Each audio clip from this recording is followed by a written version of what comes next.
ഉമ്മൻചാണ്ടി മുഖ്യമന്ത്രി കസേരയിലിരുന്നും അദ്ദേഹത്തിന്റെ സ്റ്റാഫുകൾ ഓഫീസിലിരുന്നും കേരളത്തിലെ ജനങ്ങൾക്ക് അപമാനകരമാം വിധം ചെയ്തു കൂട്ടുന്ന കാര്യങ്ങൾ കൊച്ചുകുട്ടികൾക്ക് പോലും മനസ്സിലാകുമെന്ന് ജില്ലാ പഞ്ചായത്ത് പ്രസിഡന്റ് എസ് ജയമോഹൻ ഡിവൈഎഫ്ഐയുടെ നേതൃത്വത്തിൽ കടക്കലിൽ സംഘടിപ്പിച്ച ജനകീയ വിചാരണ ഉദ്ഘാടനം ചെയ്ത് സംസാരിക്കുകയായിരുന്നു അദ്ദേഹം. അഴിമതിക്കെതിരെ പോരാടുന്ന യുവാക്കളെയും യുവജന സംഘടനകളെയും അടിച്ചമർത്തി സംഘർഷാവസ്ഥ സൃഷ്ടിക്കാതെ ഉമ്മൻചാണ്ടി മുഖ്യമന്ത്രിപദം രാജിവെച്ച് ഒഴിയണമെന്നും അദ്ദേഹം പറഞ്ഞു.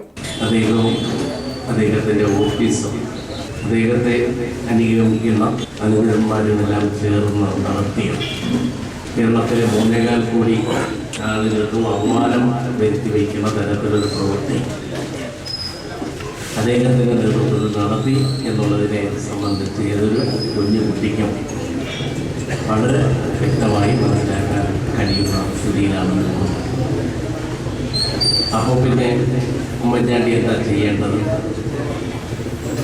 കേരളീയർക്ക് ആകെ അപമാനം വരുത്തിവെച്ച പ്രവൃത്തിയിൽ ഏർപ്പെട്ട ഉമ്മൻചാണ്ടി രാജ്യം ചൊഴിയണം എന്ന ആവശ്യം ഉയർന്നു വരുമ്പോൾ ആ ആവശ്യങ്ങൾ ഉയർത്തുന്ന ജനങ്ങളെ നേതൃത്വം ചെറുപ്പക്കാരുടെയും വിദ്യാർത്ഥികളുടെയും നേതൃത്വമൊക്കെ കടന്നാക്രമങ്ങൾ നടത്തി കൂടുതൽ സംഘർഷാത്മകമായിട്ടുള്ള ഒരു അന്തരീക്ഷം കേരളത്തിൽ സൃഷ്ടിക്കാതെ രാജിവെച്ച് ഒഴിയുക എന്നതാണ് കരണീയമായിട്ടുള്ള മാർഗം. CPM Kadakkal area committee secretary S Vikraman, DYFI area committee secretary advocate TS Praphulla Ghosh എന്നിവർ സംസാരിച്ചു. VS വിശാൽ, ദീപു, അരുൺ എന്നിവർ നേതൃത്വം നൽകി. ന്യൂസ് ബ്യൂറോ, കടക്കൽ.